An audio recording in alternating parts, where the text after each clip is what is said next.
বাতি প্লেট এখন বৰেণীহাৰ ঘৰৰ পৰা আনিলোঁ, শইকীয়ানীহাৰ ঘৰৰ পৰা এখন আনিলোঁ, এইটো বাতি আনিলোঁ আৰু তামুলীৰ ঘৰৰ পৰা এইখন আনিলোঁ। গিলাচকেইটা এটা আনিলোঁ শৰ্মিনীৰ ঘৰৰ পৰা, এটা আনিলোঁ কাৰ ঘৰৰ পৰা, লস্কৰণীৰ ঘৰৰ পৰা এটা হেৰি, আৰু এটা বাতি ক'ত থাকিল মোৰ? ভাল মনত পৰিছে, বৰুৱানীৰ ঘৰত এটা বাতি থাকি আহিল। সিদিনা মই তৰকাৰী বনাই মাত্ৰ মোৰ আপিটোই পৰীক্ষাত পাছ কৰাৰ কাৰণে চবকে দিছিলোঁ। বৰুৱানী এখন বাতিটো দিয়াই নাই।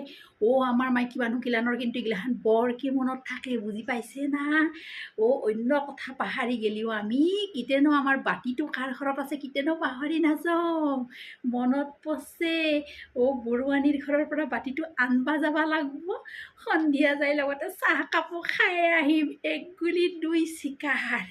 আমি কিতেনো এইগিলাখান কথা পাহৰি নাযাওঁ দেই, হয় না নহয়?